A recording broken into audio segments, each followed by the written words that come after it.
No fame. Just a fortune.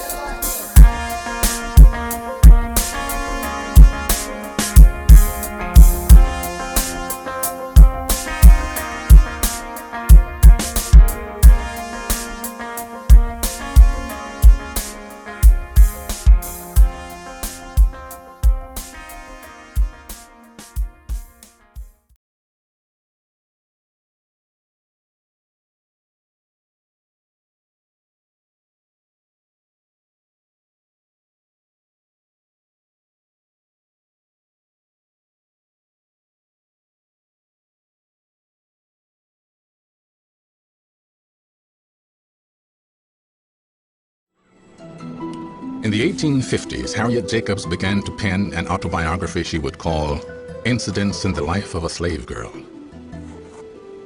She would become the first woman to write a slave narrative. Published works written by African Americans who had escaped lives of bondage.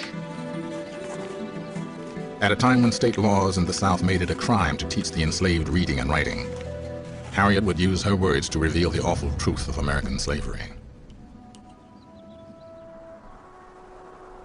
Her story begins in the coastal town of Edenton, North Carolina, where she was born in 1813.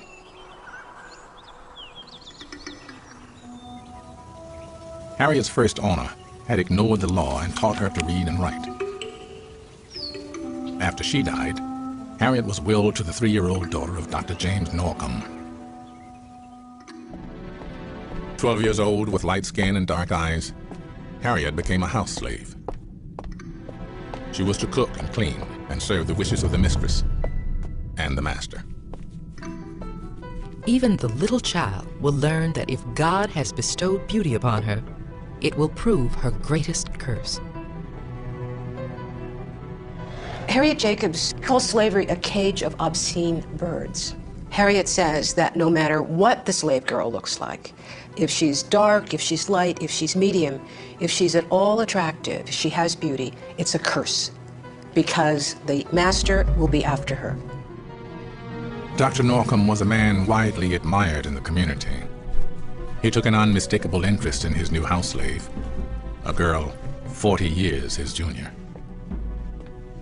The scent of sex and of oppression was overpowering in that household. It was just everywhere. And then Norcom starts to focus on her. And she doesn't know what to do. She's 12. She doesn't know how to handle it. She doesn't want anything to do with him. He's a disgusting old man. It's a very difficult situation for her. He is just after her all the time. She could be washing the dishes. She could be making up the beds. She could be setting the parlor straight. And whenever he's in a room with her, which is a lot, he's just after her. My master began to whisper foul words in my ear. He peopled my young mind with unclean images, such as only a vile monster could think of. He met me at every turn, reminding me that I belonged to him, and swearing by heaven and earth that he would compel me to submit to him. She's just completely drowning in this harassment and in this sexual situation. He doesn't want to force her. He wants to convince her. He wants to control her. He wants to control her mind. She says, "My master had money and power on his side. I had a determined will. There is might in each." Wonderful line. So she's in a war. And really from the time she's 12, 13, 14, she understands it. Because she isn't his victim. She's his enemy. Harriet knew that the doctor was the father of 11 slave children. Norcom had many children outside of his legal marriage. And what Harriet tells us that he tended to sell the children off. The practice was not unusual. Mulattoes, wrote a slaveholder's wife, are as common as blackberries. The rates of interracial children being born may have actually been higher then than any time since. Most of these liaisons cannot be described as consensual because any kind of liaison between a slave and their owner cannot be described as consensual. So no white man ever had to feel like he was in fact raping a black woman if he took her against her will. In fact, if you look through the court records, you will find that the judges often say there is no such thing as the rape of a black woman. The courts do not recognize it. This is just, it's disgusting. It's obscene, is what it is. It's obscene, it's perverted, it's incestuous, but it was normal. It was legal. The Southern Code of Honor, Harriet learned, did little to protect the virtue of black women. If a pastor has offspring by a woman not his wife, the church dismisses him. But if she's colored, it does not hinder his continuing to be their good shepherd. When Dr. Norcom joined the Episcopal Church, I was much surprised. I supposed that religion had a purifying effect on the character of men. But the worst persecutions I endured from him were after he was a communicant. If Harriet had hoped that Mary Norcom would offer protection from her husband's advances, she was sadly disappointed. Maria Norcom, as her husband called her, didn't have a lot of options. She married him when she was 16. She was pregnant, I think, every year and a half after that, forever. And she was expected to have those children and raise those children and run the household. For Norcom's wife, Harriet's presence was a source of unrelenting misery. What's particularly shocking, astonishing, is the figure reappearing in Ex-Life narratives of the jealous mistress. The mistress who cannot protect herself from her husband's adultery and who makes her own life a torture because of jealousy and because of a sense that she is not able to lift herself above her husband's lust. Meanwhile, Dr. Norcom pursues Harriet over years and years, despite his wife, or maybe even to spite his wife, because they seem to be stuck in this triangle where everyone is, they're tormenting Harriet and tormenting each other at the same time.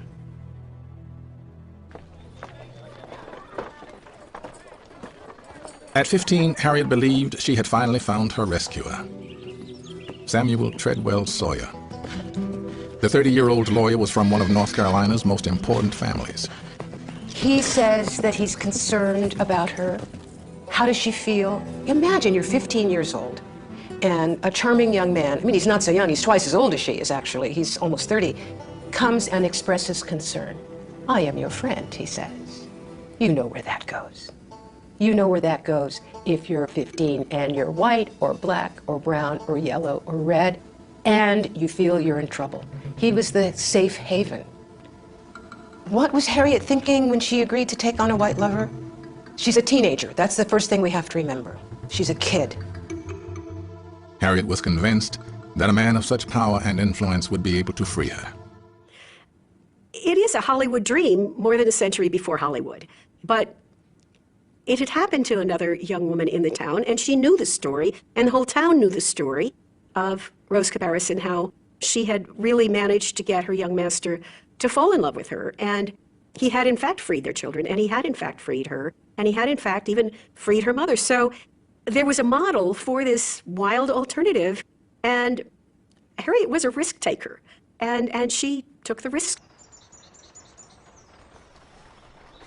Within a year of starting her relationship with Sawyer, Harriet gave birth to a son. By law, her child was owned, as she was, by Norcom. As Harriet waited for Sawyer to free them, America's Protestant churches were caught up in a sweeping religious revival. Many slaveholders saw a value in exposing their slaves to Christianity. The message from the pulpit was clear. Servants, be obedient to them that are your masters. Obey your old master and your young master. If you disobey your earthly master, you offend your heavenly master. You must obey God's commandments. Many African Americans, however, were extracting a very different message from the good book. All the stories about being brought to the promised land, being saved, that had special meaning to slaves. So that the slaves drew from Christianity the parts that particularly spoke to the oppressed, the parts that said God won't forget you, the part that said it doesn't matter what people on earth think about you, I, God, love you. On August 22, 1831, a small army of the oppressed rose up, and the world of Harriet Jacobs and of slaves throughout the South was forever changed. An enslaved preacher named Nat Turner led 70 slaves in an uprising in Southampton County, Virginia. In a 48-hour period, they killed 57 whites, including women and children.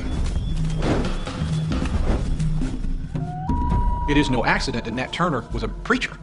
It is no accident that when he goes to war, he does so based upon commandments that he finds in the Bible, in Christianity. It was disturbing, to say the least, to slaveholders that their slaves might spout back to them Christian doctrine which would justify slave rebellion. As word of the rebellion spread across the South, whites began to lash out.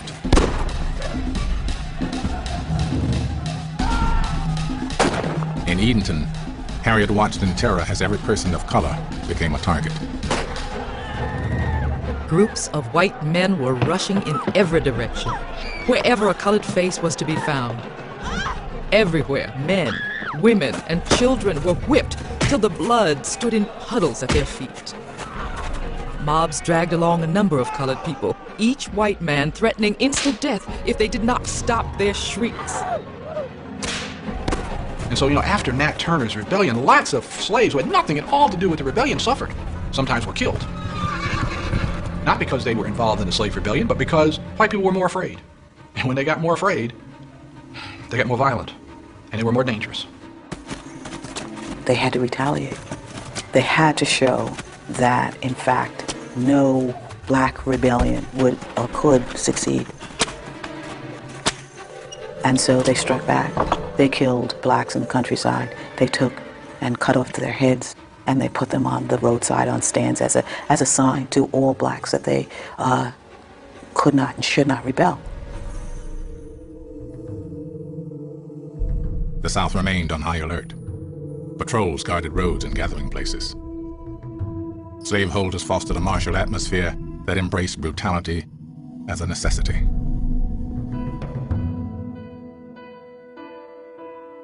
For Harriet Jacobs, life under Norcom's grip would become intolerable and far more complicated.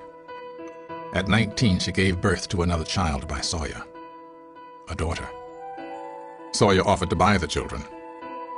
Norcom not only refused, he wanted revenge. Norcom is threatening to send her children to a plantation of his that's known for brutalizing slaves. Harriet uses the word brutalizing, that's what we would call traumatizing. And when she speaks of what happens to people, their hearts get broken, their psyches get broken. They're not themselves afterwards. Slowly, the realization came. If she were gone, Norcom would relinquish the children. The only way to save her children was to leave them. And so she decides she has to act to free them. It's a wild move, but she made wild moves before.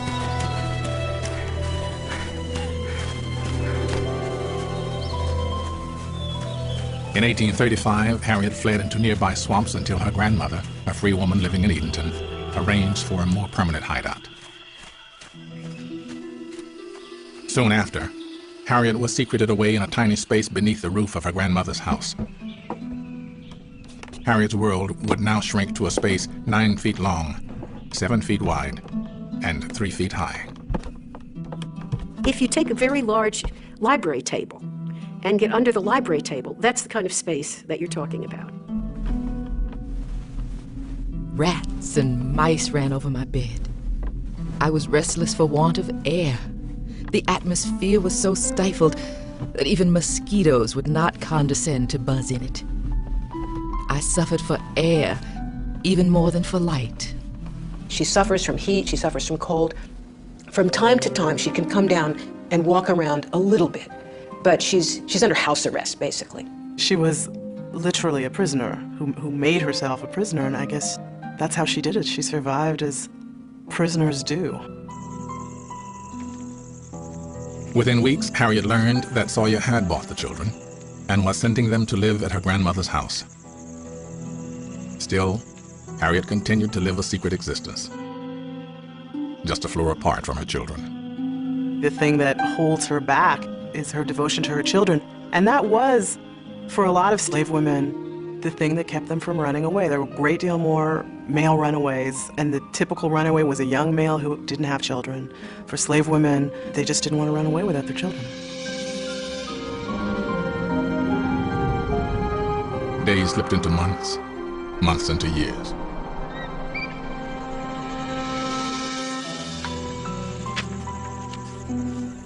Harriet filled her time writing, reading, and sewing.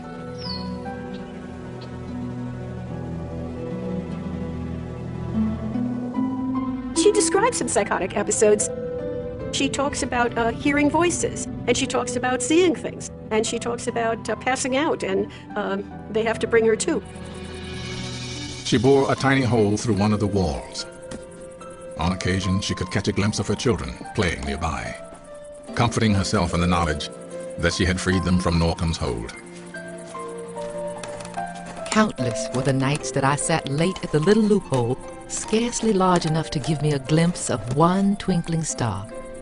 Season after season, year after year, I peeped at my children's faces and heard their sweet voices, with a heart yearning all the while to say, "Your mother is here."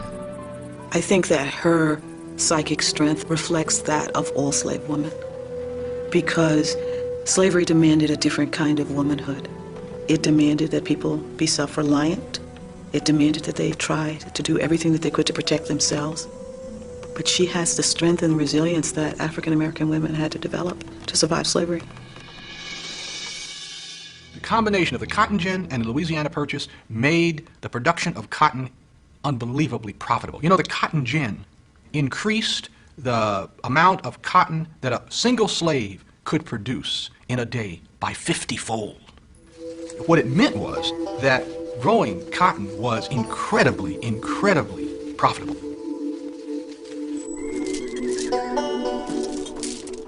In 1808, just as cotton was creating an insatiable appetite for slave labor, Congress abolished the importation of slaves from Africa. Now an already vibrant domestic slave trade would flourish. In the Upper South, the sale of slaves became more profitable than growing tobacco. Slaves vary wildly in value, from $50 to $2,000, depending on who they are, how old they are. But the valuable ones are very, very valuable. The slave trade develops its own language. It's a language of big bucks. It's a language of wenches. Of course, this entire language is meant to separate black people from the common run of humanity. It's a language of dehumanization. It's a language of bestiality, to say that these people are in fact like animals. Slave auctions became a common sight, even in the nation's capital. I got $100 bid. Thank you, sir. Down there, I don't have hands all over the ground here. Third party. 200. Who'll do that? If a young woman was put on the auction block, one of the things that they wanted to make sure she could do was have children. They touched people's bodies, both men and women. But you can imagine that for a woman that was incredibly invasive. So they were not above taking her into a back room and examining her to see whether or not she was able to have children. Now, this is the 19th century, so one wonders what an ordinary slaveholder would be doing. But they, even on the auction block, they would feel a woman's breast to see whether or not she could suckle a child. The specter of the auction block haunted the lives of enslaved people. Slave mothers knew that this moment might come, and they anticipated it, and they did everything they could to prevent it. They lobbied with their masters. They tried to get sold with their children. But it was something that haunted them from the moment that their children were born, that they might lose them. More than 1 million people would be sent to the Deep South. Nearly twice as many as were brought to America in all the years of the African slave trade.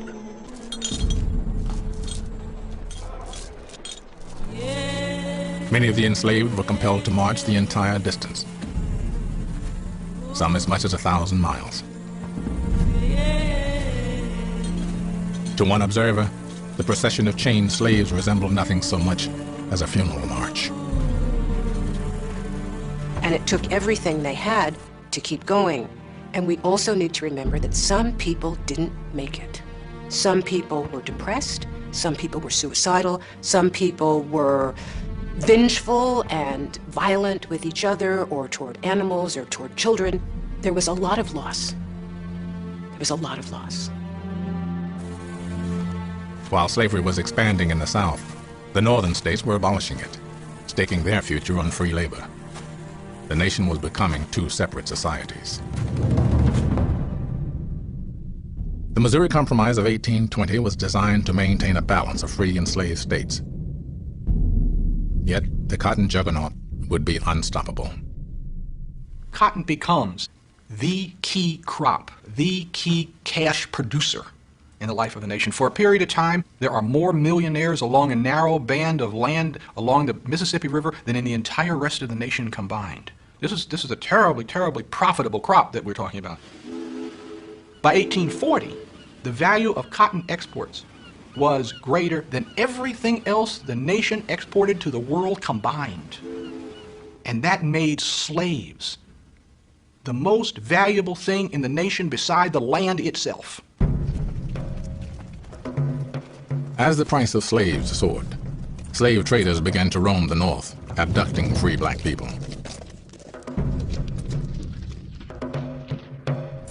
Though they had abandoned slave labor in their own region, Northerners were making huge profits from slavery. Cotton generated an extensive textile industry in New England. Insurance companies insured slaves as property. Many Wall Street firms got their start as middlemen in the cotton trade. Senator Charles Sumner of Massachusetts called it a conspiracy of the lords of the loom and the lords of the lash.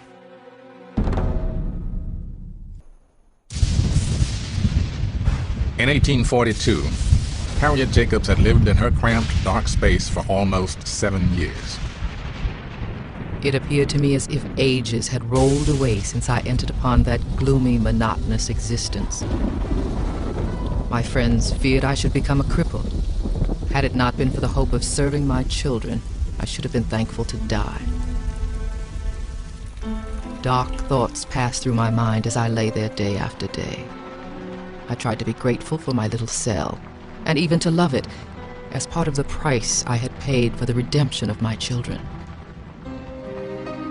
Why, for 7 years, almost, 6 years and 11 months, she can't leave? I must say, I don't understand.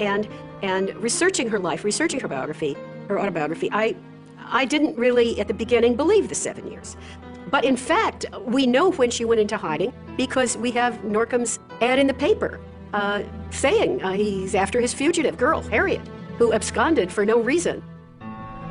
Now, after all those years of confinement, Harriet's secret was about to be exposed. A neighbor's untrustworthy slave had stumbled upon Harriet's hideaway. A ship captain, known for smuggling runaways, offered to help. Off the coast of Edenton, arrangements were made for Harriet's escape. I was on deck as soon as the day dawned. I watched the reddening sky and saw the great orb come up slowly out of the water. Soon the waves began to sparkle and everything caught the beautiful glow. I had never realized what grand things air and sunlight are till I had been deprived of them. Harriet arrived in the bustling city of Philadelphia.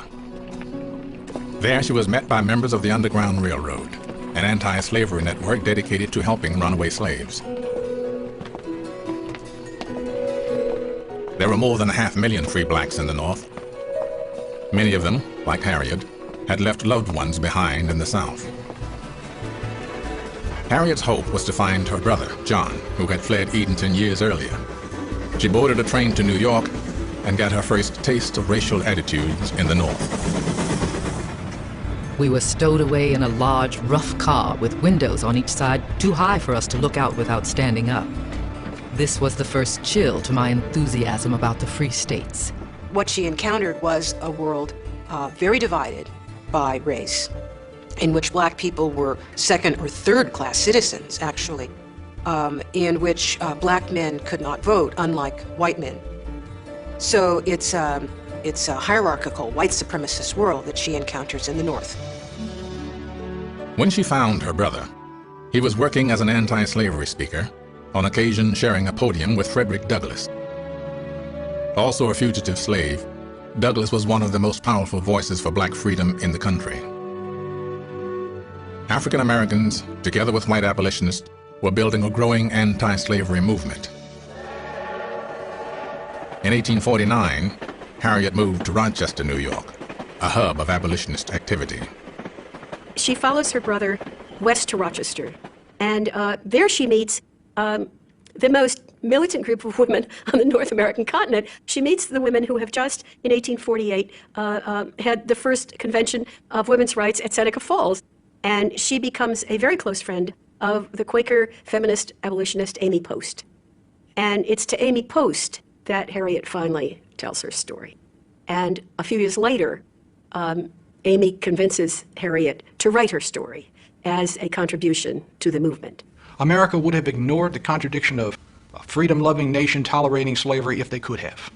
But what free blacks, what slaves, what they did in conjunction with white allies who were committed to anti-slavery was to make it increasingly difficult for the nation to ignore this great glaring contradiction. The anti-slavery message struck a nerve among many Northerners as a massive influx of immigrants began putting new strains on their society. The Irish wage laborers who built those railroads, who dug the canals, were the first real wage labor working class in America. And the growth of that working class is going to become a major social development of 19th century America. But there was this notion that slave labor and free labor could not exist side by side, that slave labor would drive out, would devalue free labor. With victory in the Mexican War bringing vast new territories into the Union, the conflict between slave states and free states would explode. Near the crowded goldfields, Indians found it harder and harder to find food. Some began to steal. The miners despised them all as diggers. One California law made it legal to declare any jobless Indian a vagrant, then auction his services off for up to 4 months. And it permitted whites to force Indian children to work for them until they were 18, provided the permission of what the law called a friend was obtained first.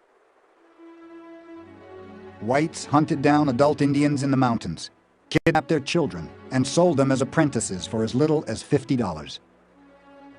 If ever an Indian was fully and honestly paid for his labor, one white settler said, it was not my luck to hear of it.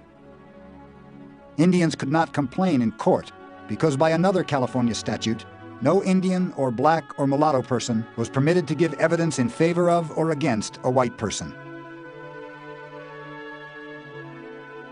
The miners are sometimes guilty of the most brutal acts with the Indians. Such incidents have fallen under my notice that would make humanity weep and men disown their race. William Swain. We hope that the government will render such aid as will enable the citizens of the North to carry on a war of extermination until the last redskin of these tribes has been killed. Extermination is no longer a question of time. The time has arrived. The work has commenced. And let the first man that says treaty or peace be regarded as a traitor. Eureka Herald, 1853. Indians continued to die from diseases the white man had inadvertently introduced among them. But now, thousands more were being killed deliberately. The bold volunteers crept on them before day and killed about 9 men, the balance escaping. The women and children remained, trusting that an American would not murder women and children. In this they were mistaken. The Americans searched around among the haystacks with a hatchet and split the children's heads open. In this way, there were over 40 women and children butchered. The towns of Marysville and Honey Lake paid bounties for Indian scalps. Shasta City offered $5 for every Indian head brought to City Hall. And California's state treasury reimbursed many of the local governments for their expenses. It was of no unfrequent occurrence for an Indian to be shot down in cold blood, or a squaw to be raped by some brute. Such a thing as a white man being punished for outraging an Indian was unheard of. It was the fable of the wolf and the lamb every time. General George Crook. There were some 150,000 Indians in California before the 49ers came. By 1870, there would be fewer than 30,000. It was the worst slaughter of Indian peoples in United States history.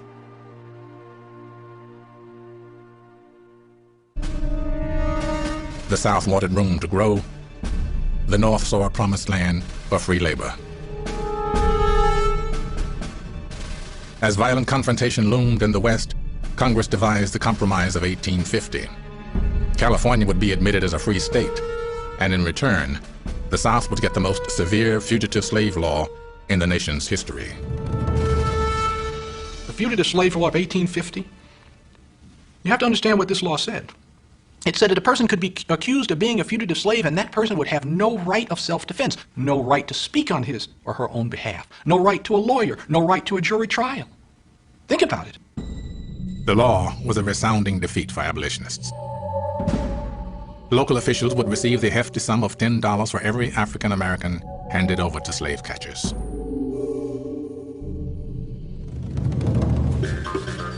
It is the beginning of a reign of terror to the colored population, Harriet declared. As danger mounted, scores of Harriet's friends and neighbors fled to Canada. Many a wife discovered a secret she had never known before, that her husband was a fugitive and must leave her to ensure his own safety. Worse still, many a husband discovered that his wife had fled from slavery years ago, and as the child follows the condition of the mother, the children of his love were liable to be seized and carried into slavery. One of the saddest sides of this story is that over and over again, the children don't understand why they're being beaten. What is the motive? What am I being corrected for? What is it that I'm doing that I shouldn't be doing? You can imagine what this does psychologically if you don't know why you're being beaten. In the Cotton Kingdom, slaveholders saw themselves as members of a new aristocracy. They built lavish homes, bought the finest furnishings, and prided themselves on the elegance of their manners.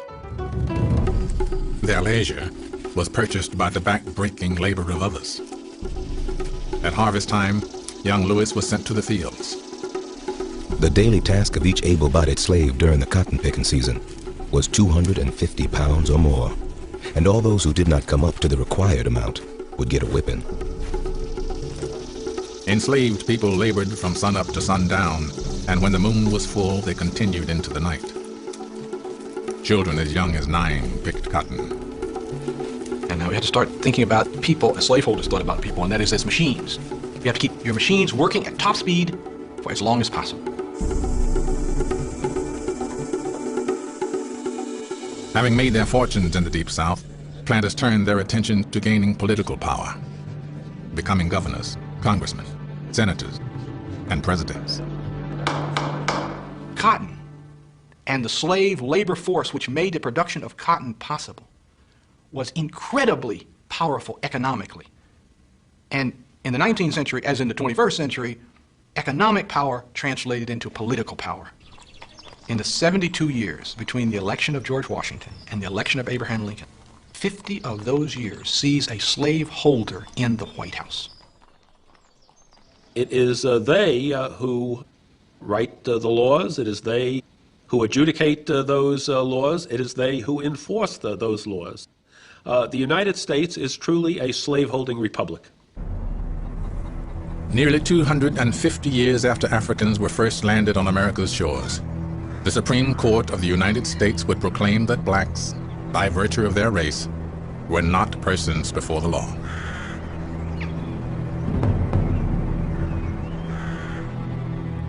In 1857, in a landmark decision, the Supreme Court ruled in the Dred Scott case that Congress had no authority to limit the spread of slavery to any territory. The Chief Justice's words stunned African Americans. Roger B. Tawney, a Southerner, reads a decision that says that Dred Scott, as a black person, and black people generally, had never been, were not then, could never be citizens of the United States, and as such have no rights which white men are bound to respect. Northerners were furious. Wherever our flag floats, protested one newspaper editor, it is the flag of slavery. When abolitionists sought ways to circumvent the Dred Scott ruling, slaveholders pressed for a federal slave law.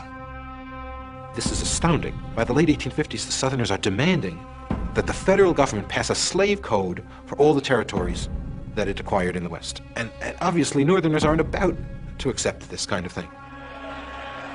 The battle over slavery was crippling the political process.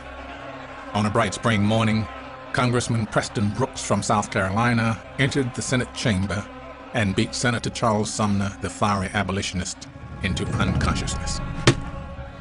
violence is erupting in the halls of government, on the streets of Washington, involving our lawmakers. There are people who are coming to sessions of the House of Representatives and the U.S. Senate armed. In fact, one letter says the only people who aren't coming with 2 guns are those who are coming with 2 guns and a knife. In the midst of the partisan turmoil, all eyes turned to the 1860 presidential election and the Republican nominee, the Free Soil candidate, Abraham Lincoln. Boss had been reading the papers when he broke out with the exclamation, "The very idea of electing an old rail splitter to the presidency of the United States. Well, he'll never take his seat." The Democratic Party had fractured North and South, giving victory to the rail splitter from Illinois, the first time a candidate was elected without carrying a single Southern state. Remember, Lincoln was elected committed to not interfering with slavery anywhere. He was only committed to restricting its expansion. But at that point, the slaveholders had become so convinced that the North was taken over by these lunatic abolitionists that that is the way they viewed Abraham Lincoln's election, no matter what Lincoln said. Even before Lincoln took office, 7 Southern states withdrew from the Union. Enslaved people across the South were heartened by the news. After reuniting with her children, Harriet Jacobs completed her autobiography. As she looked toward an uncertain future, her brother's words weighed heavy on her heart. Woe be to the country where the Son of Liberty has to rise up out of the sea of blood. The United States had come apart over slavery. The nation was at the brink of civil war.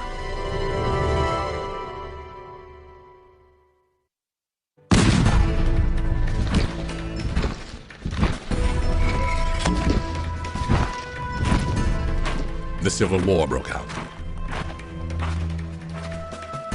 For decades, North and South had been dividing between free and slave labor.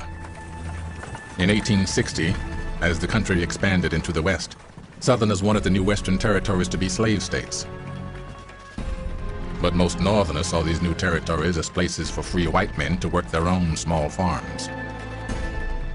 The battle over the future of slavery was destroying the Union. By the time of the presidential election of 1860, the Southern Democrats break off, and they are pushing quite strongly towards the possibility of secession. And the center of secession during this period is South Carolina. With the Democratic Party divided, a free labor Republican from Illinois was elected president with less than 40% of the vote. Abraham Lincoln did not carry a single Southern state. Immediately after the election of Abraham Lincoln, there are a series of meetings in South Carolina particularly. And before Christmas of 1860, South Carolina announces to the world that it is withdrawing from the United States of America. It is seceding.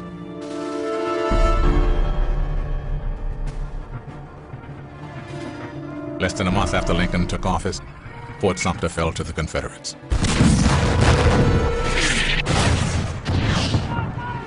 Abraham Lincoln issues a call for federal troops to put down what he now is referring to as a rebellion. The Civil War is underway. And, you know, it's like this rock rolling downhill.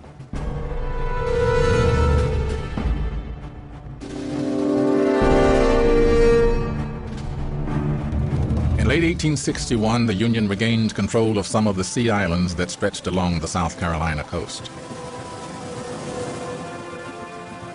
Throughout the war, the Union fleet was visible from Charleston Harbor. So the sense of the impending possibility for freedom was in the mind of all of the slaves of the Low Country.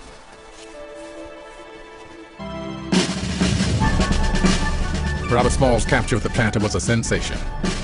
It was reported from New York to London. Robert Smalls very quickly became a major celebrity. Lots of slaves escaped during the Civil War. None of them escaped with as much enterprise or with as much Confederate property in their possession as Robert Smalls and the crew of the planter. The Union Navy quickly learned that they were getting much more than just a new ship. When Smalls was taken into Union custody and debriefed, they were overjoyed. They knew that the ship was valuable, and as they debriefed Smalls, they learned how much he knew about the Confederate defenses, and that was even more valuable than the ship. Robert Smalls really challenged the whole theoretical basis of slavery, because here was someone who was intelligent enough, who was courageous enough, who was confident enough to engineer really this dramatic and extraordinary escape right out from under the noses of the superior race. So there's this feeling that there has to be some sort of retribution for that, and so the state of South Carolina actually places a $50,000 bounty on his head. The bounty did not frighten Smalls. He was prepared to fight and joined the Union Navy as a non-commissioned pilot. As the war entered its second year, most Southern white men had been called into the Army. Many of the enslaved took this opportunity to flee. It clearly revealed that without the patrol system in the South, which basically dissipated when the war started, there was nothing to restrain them and keep them from running away. And so as a result, they ran away by the hundreds and then eventually by the thousands. As thousands of escaped slaves made it to Union lines, some field commanders put them to work in non-combat jobs. Unlike the Navy, which had a few African-American sailors, the Army would not permit blacks to fight. From Lincoln's perspective, from the perspective of most Northerners, this is a white man's war for Union. This war has nothing to do with slavery, and it has nothing to do with black people. From the time he took office, Lincoln's policy was focused on keeping the 4 slave-owning border states in the Union. Lincoln believed that without Delaware, Maryland, Kentucky, and Missouri, the North was doomed. "I hope God is on our side," the president told a reporter, "but I must have Kentucky." In fact, there's this very interesting conversation between Frederick Douglass and Abraham Lincoln, in which Frederick Douglass says that you're fighting this war with a strong right hand behind your back. Even though you're concerned about maintaining the loyalty of the border states, the United States would be better off to accept the service of thousands, tens of thousands of African-American troops. And by 1862, the relentless movement of fleeing slaves into Union lines and their insistent demand to be allowed to fight made the issue unavoidable. In August, the Federal War Department authorized mustering an army of 5,000 black men in South Carolina. Robert Smalls volunteered to help recruit the first South Carolina colored troops. Within the year, black regiments were being created all across the Union. The response was overwhelming. Wherever it's possible, you have masses of men volunteering for the Army. It's people all over the North coming to Massachusetts to volunteer for the Massachusetts 54 and 55th, in South Carolina for the 1st Colored Infantry. Now officially allowed to fight, they had to fight not only the Confederate Army, they had to fight within the Union ranks as well. Racism was rampant. At first, black soldiers received only half pay, but still, they came. It's important to understand that from the beginning of the war, black people have a commitment to their own freedom and determination to seize what they see as a critical opening, which will change their lives and change the lives of their descendants forever.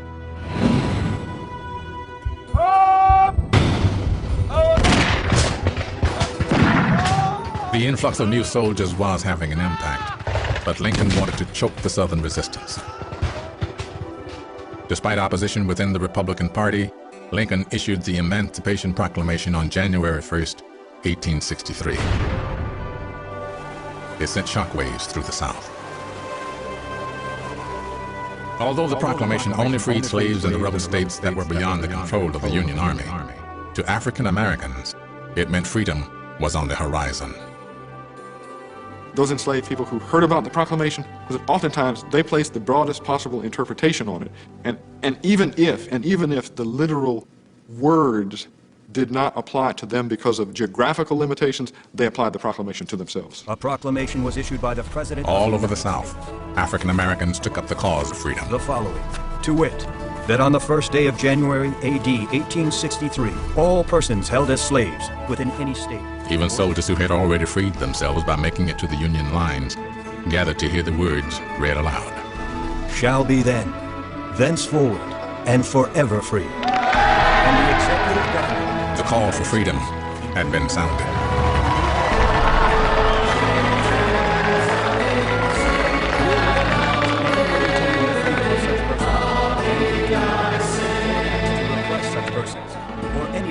By issuing the Emancipation Proclamation, Abraham Lincoln was able to change the war from simply a war to keep the Union together, a war to crush a rebellion, into a holy war, a fight for freedom. For African Americans, it was the dawn of a new day.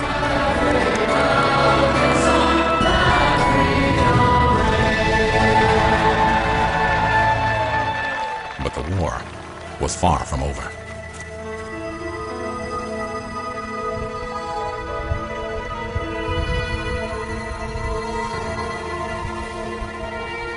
In the North, anger over the proclamation caused enlistments by white men to fall off.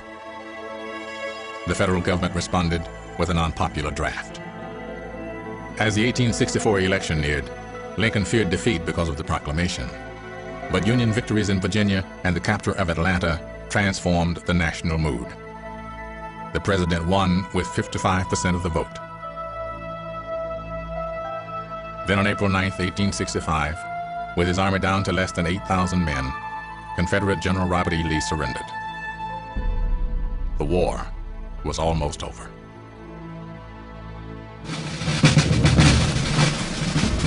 Five days after the surrender, exactly 4 years to the day the Civil War had begun, a celebration was held at Fort Sumter to raise the American flag once again over the fort. And there was tremendous rejoicing on that day as throngs of people journeyed out to Fort Sumter. By the time that celebration in Charleston Harbor occurred, Robert Smalls fought in 17 battles in which he risked his life for the Union cause. So he was a military hero at the end of the war. And when this occurred, he was one of the celebrities who was included on the ceremony.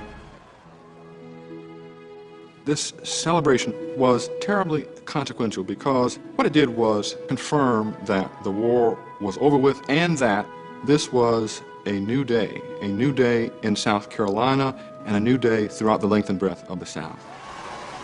All over the country, African Americans rejoiced, but their joy would not last. That same night, Abraham Lincoln was shot in a Washington theater. Within hours, the great emancipator was dead. The country wondered, what now?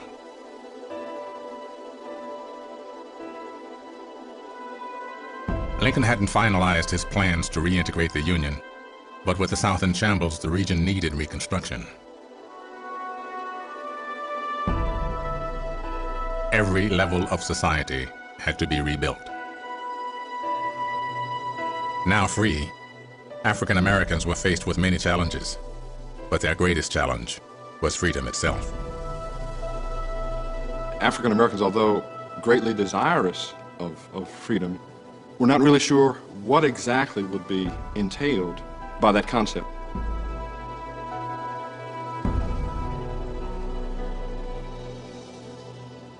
In a world built on slavery, to say you were not enslaved anymore, what does it mean? Who's free? Does that mean you're going to become a white person? Does that mean you're going to be able to own property? it's an abstract kind of a concept that really could only be determined by what people did.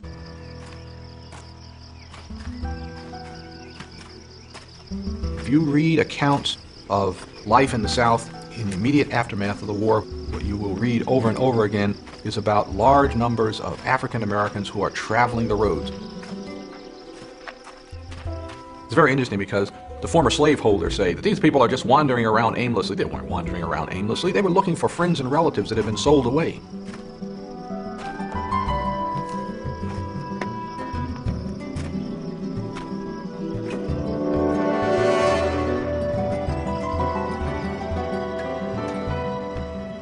One of the most heartrending sights in and after the war publications is columns called Lost Friends, in which people are looking for their families. People trying to get together. They were, by their actions, giving the lie to this notion that family didn't mean anything, that these connections had been broken, that they didn't care anything about these people who had been sold away. And that's precisely what they did care about, and what they were trying to do is to reconstitute families, to find mothers and fathers and relatives and friends.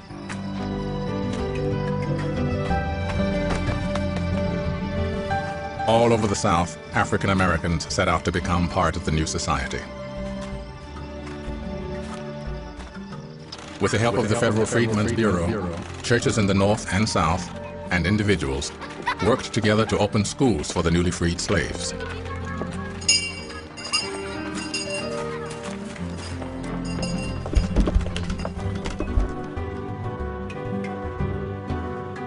Freed people of all ages wanted one of the most basic rights denied them during slavery: to learn to read and write. Many others opened businesses or sought work for pay. For former slaves, it was the first time they could negotiate work contracts and buy land. They knew that owning land was the key to inclusion in the new America.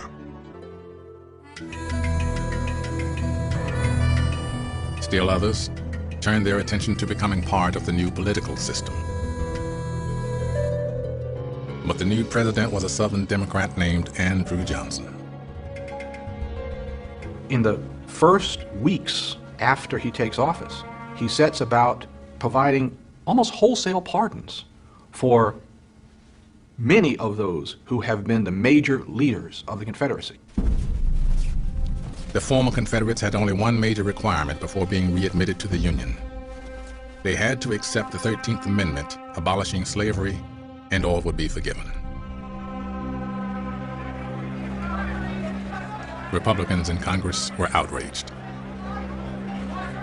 They impeached President Johnson, who escaped removal by a single vote. Then Congress took over Reconstruction and immediately made changes to the Constitution. The 14th Amendment to the Constitution said that your right of citizenship is not dependent on race. And the 15th Amendment said that you could not deny a person the right to vote because of the person's race.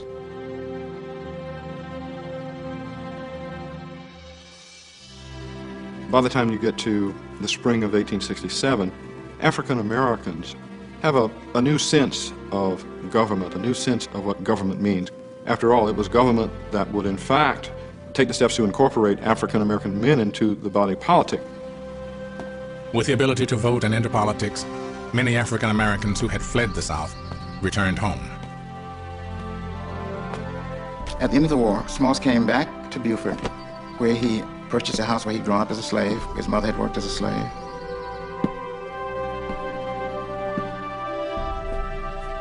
His mother now was presiding over this house as a free person. She'd been presiding over it for a long time for the McKee family. Now she was doing it for her son. Then Smalls went fairly quickly into politics. The Beaufort Republican Club became the base of Robert Small's political career, and Robert Smalls went all over the county, canvassing, as they said, but campaigning.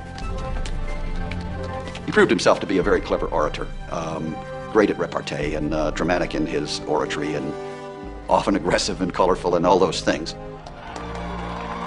The black population of the Seattles responded immediately to Robert Smalls. And so this was the beginning of his political career. In the spring of 1868, Robert Smalls was elected to the South Carolina State House of Representatives, where he joined the black majority in the legislature.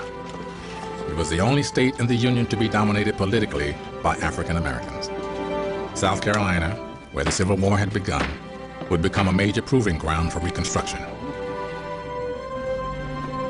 Across the country, African Americans entered political life at every level of society.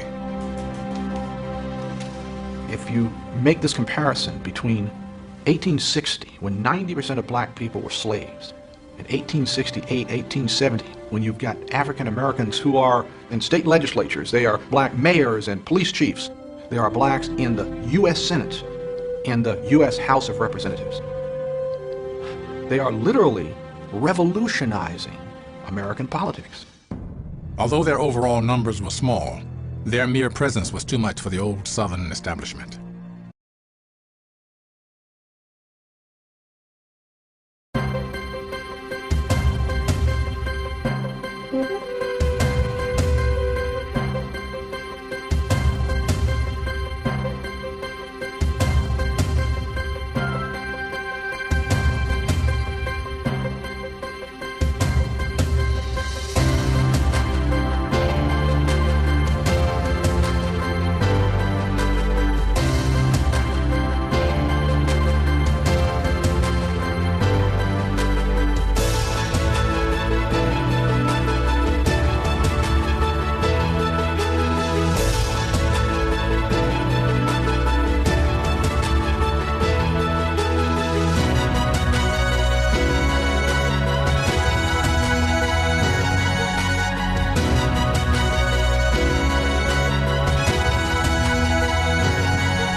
The first 42 black legislators elected in Texas were all Republican. The first 112 black legislators elected in Mississippi were all Republican. The first 190 black legislators elected in South Carolina were all Republican. The first 41 in Georgia, the first 127 in Louisiana. So now you've got all these African Americans really stepping up and starting to gain political standing, political power. Now, you have Democrats on the other side who have been very racist. It's in their platforms. They support the Dred Scott decision. They think the fugitive slave law is great. They started a nation to keep slavery alive. Very racist. And so now they're facing a situation where that these blacks are now their rulers, are now in office, are now U.S. senators, are now U.S. How do you stop that? 1866, Democrats themselves started the Ku Klux Klan. Its purpose was not to kill blacks. Its purpose was to take control and return Democrats to power. Their stated purpose in the KKK was to stop Republicans and restore Democratic control. Now, if you're looking for a Republican that you want to take care of, you can wipe out any black you want because they're 100% Republicans at that point in time. You can't wipe out any white. I mean, some whites might be Democrats. You got to be a little more judicious when you're wiping out whites. So what happens is the Ku Klux Klan starts attacking, not blacks, Republican conventions. For example, in New Orleans, in the Republican convention in Louisiana, The Klan joined with the New Orleans police, joined with the New Orleans mayor, Democrats. They attacked physically at the convention in New Orleans, Republican convention. They killed 40 blacks, killed 20 whites, they wounded 150 others. In 1868, they put out a push card in South Carolina, and it listed what they called the radical members of the South Carolina legislature. The push card's about the size of a baseball card. It was put up by the Klan. Klan put it out. It had the pictures of 63 legislators that needed to be wiped out in South Carolina. 50 of those legislators were black, 13 were white. Now, they were all 63 Republican. On the back of the card, it gave you the name of each legislator so you'd know who you're trying to kill. Congress starts these hearings in this group called the Klan. And they have hearings, and so they bring in Democrat leaders that under oath from these Democrat states said, yes, the Klan belongs to our party. It's actually in Congress. 1872, the hearings, it's a 13-volume set of hearings in Congress. Unequivocally, Democrats say the Klan is ours and belongs to us. It's there to restore Democrat control in the southern states. Those guys who lived through it made it very clear. For example, one of the early black congressmen was John Roy Lynch. Another early black congressman was Richard Kane. And they're having to fight the Klan physically for their own safety. They go armed to Congress because of the Klan attacks. These guys said, if we as blacks would simply stop voting the Republican ticket, if we would agree to vote the straight Democrat ticket, all the violence against us would be stopped. By 1875, only a decade after the Civil War, Republicans had successfully passed almost 24 civil rights laws, and black American legislators often played significant roles in the debates surrounding the passage of such laws. One example involved a civil rights bill in 1871, a bill allowing the federal government to punish Klan violence. During the debates on that bill, Representative Joseph Hayne Rainey from South Carolina delivered a powerful speech during the debates on that bill, explaining why blacks were most often the targets of Klan violence. When we call to mind the fact that this Klan persecution is waged against men for the simple reason that they dare vote with the Republican Party, the question is sometimes asked, why do not the courts of law afford redress? We answer, because the courts are in many instances under the control of Democrats who are wholly opposed to the impartial administration of law and equity. What benefit would result from appeal to courts whose officers are secretly in sympathy with the very evil against which we are striving? If the Negroes, numbering 1/8 of the population of these United States, would only cast their votes in the interest of the Democrats, all open measures of violence against them would immediately be suspended and their rights as American citizens recognized. But I can only say that we love freedom more, vastly more than slavery. Consequently, we hope to keep clear of the Democrats. I will also say that in the state of South Carolina, which I represent, there's no disturbance of an alarming character in any one of the counties in which the Republicans have a majority. The troubles are usually in those sections in which the Democrats have control. I say to the entire membership of the Democratic Party that upon your hands rests the blood of the loyal men of the South. Disclaim it as you will, but the stain is there to prove your criminality before man and God, in the world in the day of retribution, which will surely come.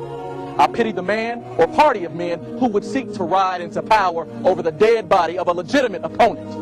I can say for my people that we are fully determined to stand by the Republican Party and the government. We have resolved to be loyal and firm, and as Queen Esther said long ago, if we perish, we perish.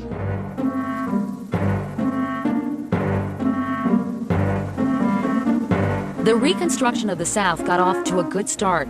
The passage of the 13th Amendment in late 1865 made slavery permanently unconstitutional.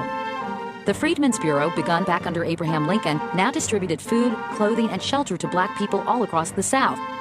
And it helped open schools for former slaves. But unlike Lincoln, the new president, Andrew Johnson, wasn't interested in former slaves. He was a Southerner and a Democrat and had been a slave owner himself. In February 1866, he vetoed an expansion of the Freedmen's Bureau and then looked the other way as Southern leaders instituted new black codes that restricted the freedom of black people. At the same time, he called for the welcoming of white Southern leaders back into the national government. This is a country for white men. And by God, as long as I am president, it shall be a government for white men. I cannot take the position that a state which attempted to secede is out of the Union. I shall be in favor of the states resuming their former relations to the government in all respects. President Andrew Johnson basically gave the white South a free hand in organizing new government.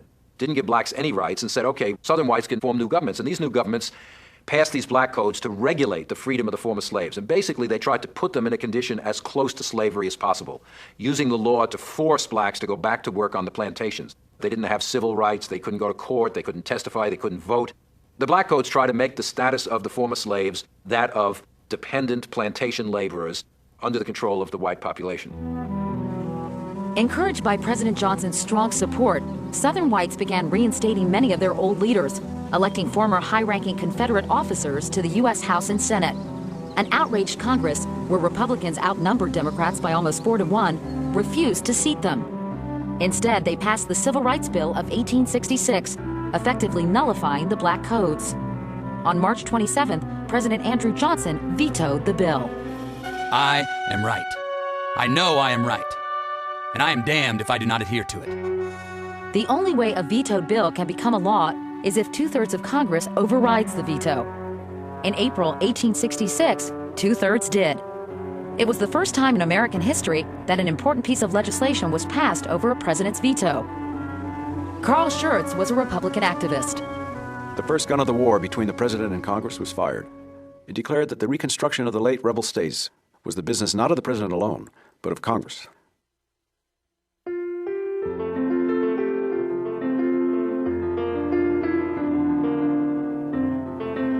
The Republicans in Congress who opposed President Johnson were led by Thaddeus Stevens. Stevens believed that the Southern states should not be admitted back into the Union until blacks were given the vote, land, and guarantees of equality under the law. And he called for a total restructuring of Southern society. The foundation of their institutions must be broken and relaid, or all our blood and treasure has been spent in vain. In 1866, Congress wrote the 14th Amendment. It was the most important change made to the Constitution since the Bill of Rights, and it said that the states must provide equal protection under the law to all their citizens. No government can be free that does not allow all its citizens to participate in the formation and execution of her laws. Every other government is a despotism. In 1867, Congress took charge of Reconstruction, removing it from President Johnson's hands. It forcibly divided the South into military districts, then passed a sweeping reform bill. The Reconstruction Act of 1867 required each Southern state to write a new state constitution that reflected the amended U.S. Constitution.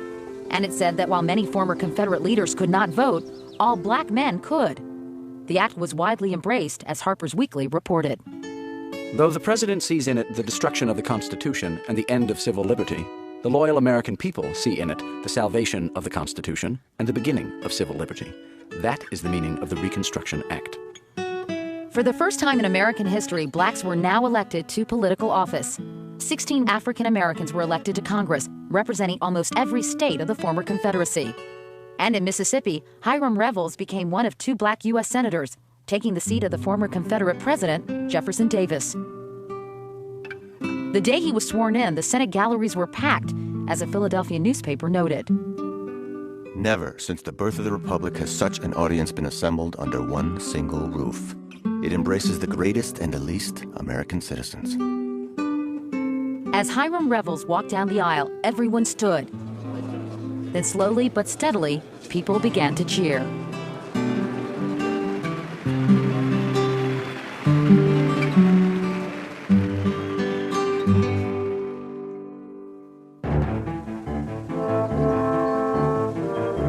President Johnson was furious at Congress for boxing him in and taking away much of his power.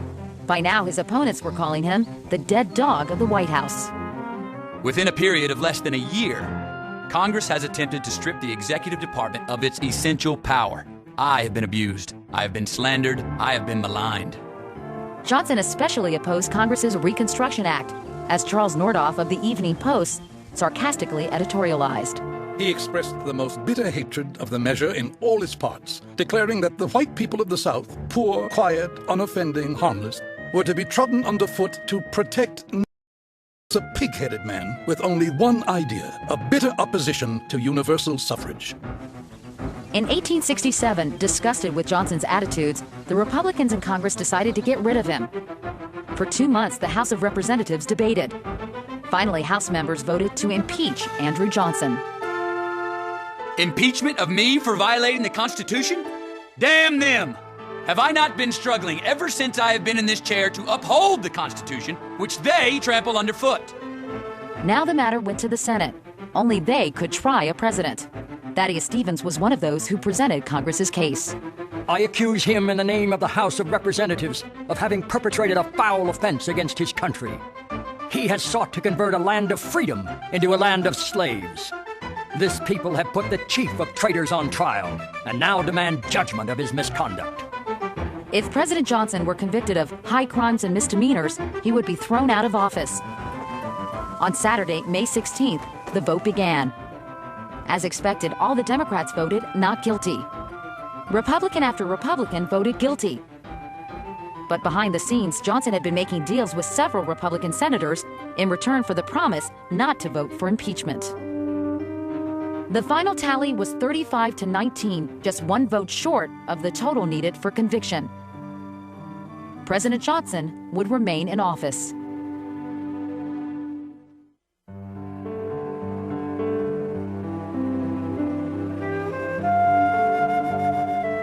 In 1869, the year after Andrew Johnson's acquittal, Congress passed the 15th Amendment. It gave black men the right to vote all across the country. In the South, social reforms were now spreading quickly. Black children were enrolling in 4,000 new public schools across the South. At least 9 black colleges were opened. State legislatures were being integrated. It was a civil rights revolution, and it was forced on the South by the Republican-controlled Congress, as Carl Schurz explained. The Republic emancipated the slaves and promised them freedom forever. The protection of their rights is therefore a matter of duty. This duty will present itself again and again in legislation directly interfering with the Southern states. For the Southern people, deluded by false hopes, are still struggling to restore the old order of things. Furious with the North for interfering in its society, Southern hate groups like the Ku Klux Klan began waging war on former slaves. Lynchings, rare before the Civil War, now became increasingly common. A Southern black man named Ben Johnson witnessed one of the Klan's crimes. It was a cold night when the Ku Kluxers come and drugged the nigger's head and Cindy out of bed. They carried him down in the woods and whipped him. They throws him in the pond. Cindy ain't been seen since. Black citizens of Frankfort, Kentucky, sent a petition to Congress. We believe you're not familiar with the Ku Klux Klan's riding nightly over the country and in the county towns, spreading terror wherever they go by robbing, whipping, ravishing, and killing our people without provocation. We have been law-abiding citizens, pay our tax, and in many parts of the state, our people have been driven from the polls, refused the right to vote. In 1869, the Civil War hero Ulysses S. Grant became president. Unlike Johnson, Grant cared deeply about American blacks. And with his support over the next years, Congress passed the Civil Rights Act of 1875, outlawing discrimination in hotels, theaters, and amusement parks. It was the last great legislation of Reconstruction. But just a year later, Grant's successor, Rutherford B. Hayes, ordered federal soldiers to be pulled out of the South. He said he believed the promises of Southern whites that they would protect black rights. My judgment was that the time had come to put an end to bayonet rule, to wipe out the color line, to abolish sectionalism and bring peace. The Army was withdrawn because I believed it a wise thing to do. But the Southern promises proved worthless, and no one was left there to enforce civil rights for African Americans. Reconstruction was over. Reconstruction was a great opportunity to really build a new society in the South from the ashes of slavery, and to, for the first time, really bring African Americans fully into the realm of American freedom. You might say that the amazing thing is that it was tried at all, just 2 or 3 years after the ending of slavery. It didn't succeed, it was overthrown, a new system of white supremacy was enforced in the South. It left to the next century, really, to work out this question of whether there is going to be a racial boundary around the concept of freedom in American life. In 1883, the Supreme Court made a fateful decision. They voted to nullify the Civil Rights Act of 1875. That meant that from now on, there could once again be whites-only hotels, restaurants, barbershops, and theaters. Black leader Henry McNeil Turner knew he had been betrayed by the nation's highest court. It was a hard task to get an enactment through Congress that contemplated anything like civil rights. Now, a Republican Supreme Court has declared the whole thing null and void, leaving the Negro in a condition compared with which the serfs of Russia are lords. I have not deserted the Republican Party. The Republican Party has deserted me and 7 million of my race. and an aging Frederick Douglass, now a public official in Washington, expressed his disgust. Men talk about the Negro problem. There is no Negro problem. The problem is whether American people have loyalty enough, honor enough, patriotism enough to live up to their own Constitution. We Negroes love our country. We fought for it. We ask only that we be treated as well as those who fought against it. That was very radical. I mean, white folks, they just couldn't imagine that. I mean, social equality, political equality, oh my, it was just beyond their comprehension that such a radical thing could occur so fast. And so when the social fabric begins to rip from the perspective of white Southerners, what they know to do is to respond with overwhelming violence. And they do. The Ku Klux Klan emerges throughout the South.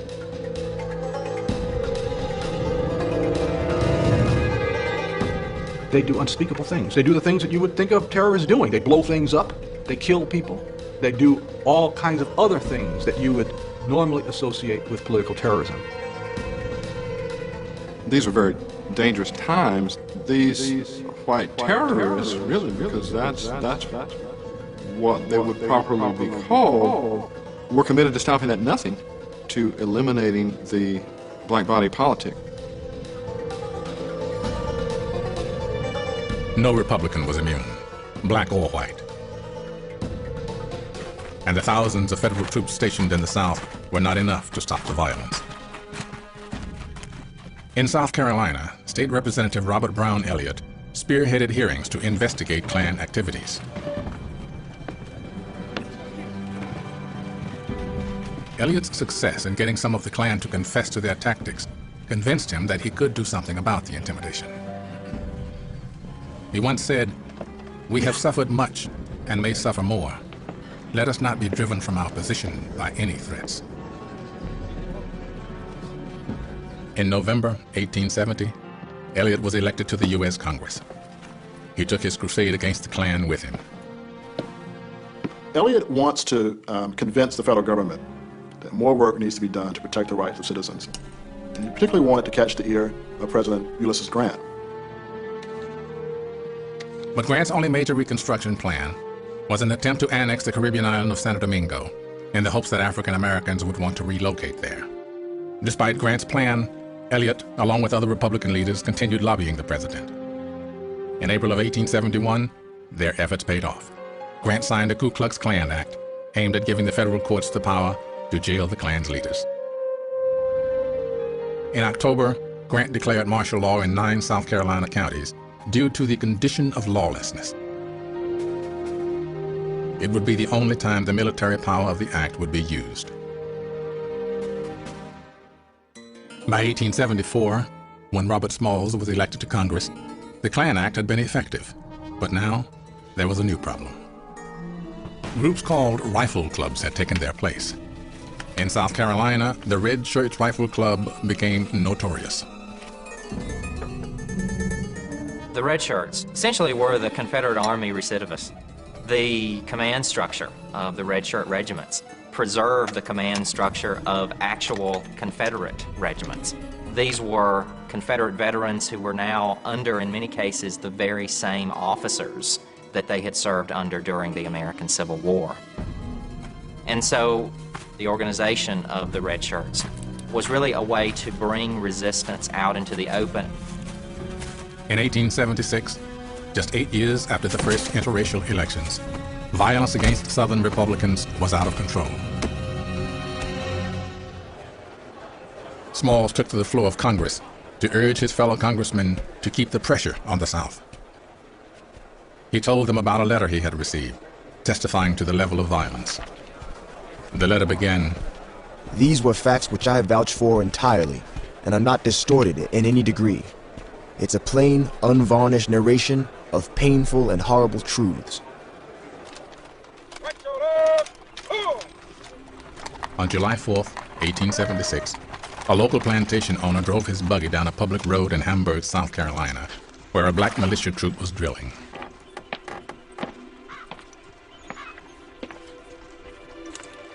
The local plantation owner insisted on being allowed to drive right through this muster field. The black militia refused to move. They almost come to blows. After a few tense moments, the troop leader, Doc Adams, ordered his men to break ranks and allowed the carriage to pass.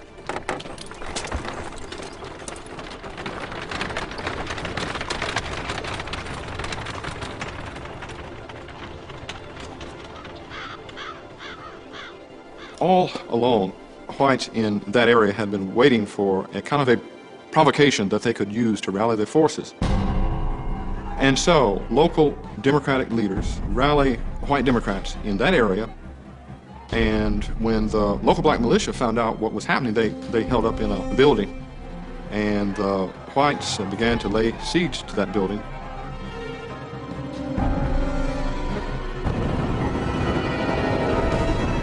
Ultimately, the black militiamen were forced to surrender.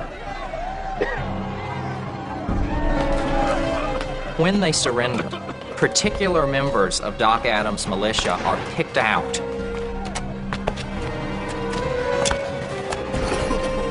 They call them out one by one, and they shoot them in the head. Then they tell the rest to flee. As they begin to flee into the woods, many of them are shot in the back.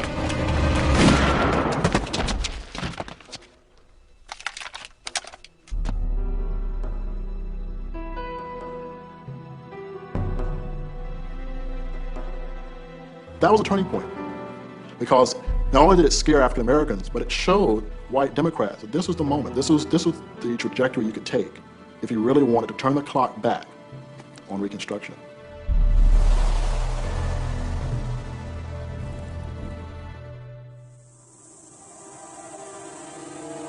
In the South, the days leading up to the presidential election of 1876 became even more violent. In the North, Republicans grew weary of the plight of the freedmen. When the governor of Mississippi asked for federal troops to halt widespread violence against black voters, Grant said there was no use saving Mississippi if it would cost the Republicans Ohio. There was sort of this general feeling that let's just give the white South what they want, which the white South said what we want is to be left alone, to shape our own social institutions, which is a very polite, very Southern way of saying we want to be able to control our former slaves. At great personal risk, African Americans held political meetings to get out the vote. But the Democrats smelled victory.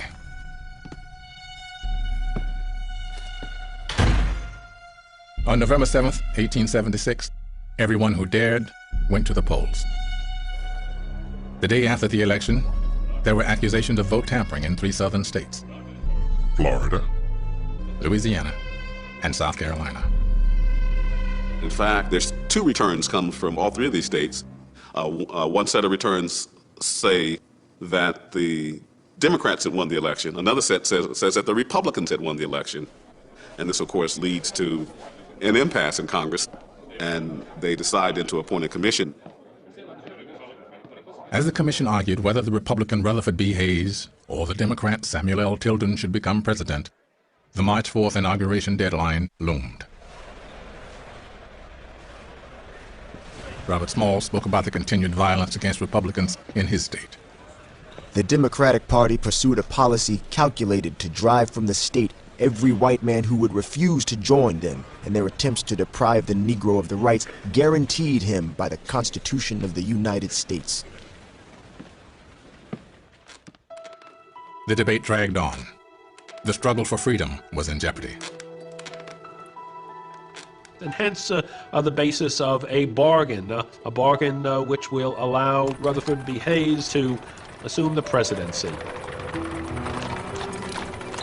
On the evening of February 26, 1877, just 6 days before the inauguration deadline, a clandestine meeting between representatives of both candidates took place at the Wormley Hotel in Washington, D.C.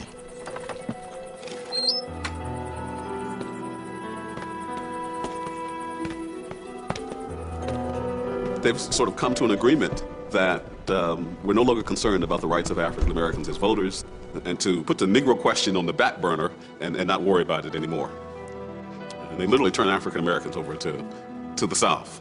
In other words, to remove the final forces of the federal government providing protection in the South for black and white Republicans. Well, the deal is struck. And so this is the infamous then compromise of 1877.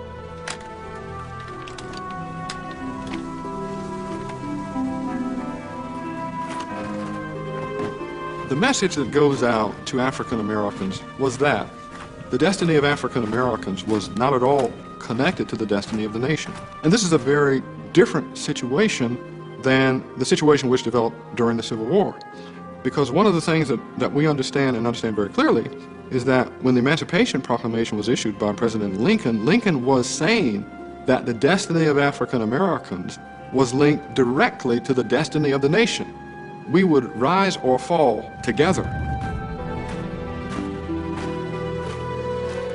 And now, with the rise of Rutherford B. Hayes as Republican president, now Republicans were essentially saying that the country can get along very well without you.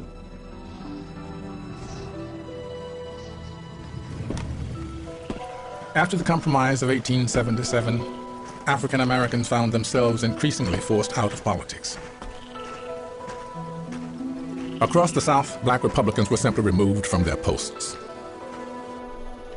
Robert Smalls, a U.S. congressman who could not be removed, was charged with corruption, jailed, and eventually pardoned.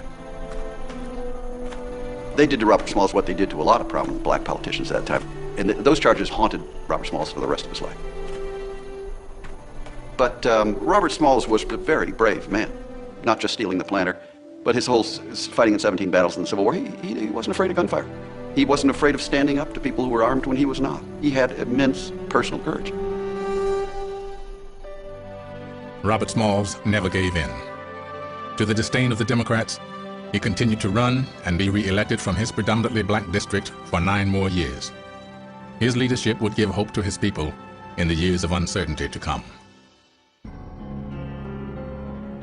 Across the South, Democratic leaders did all they could to erase Reconstruction from their minds and from the law. Gradually, African American voters are intimidated to the point where they all but cease to be allowed to vote. Mississippi passed a series of laws that allowed legal discrimination against African Americans in almost every phase of life. State after state in the South followed suit.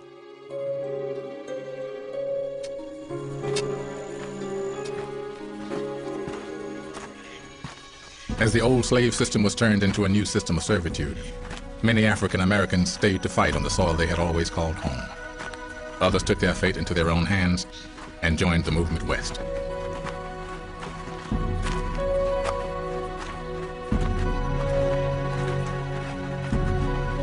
Black churches became more than ever the political cornerstone of their communities. Through them, African Americans kept faith in the American dream. Ministers preached, as they had during slavery, that liberation would come. The period of Reconstruction is a very instructive period in American society. It is America, in some ways, at its racial worst. But there are glimmers of America at its racial best. This moment when people, with everything in the world, including history, against them, had exercised both democracy and political power, real political power.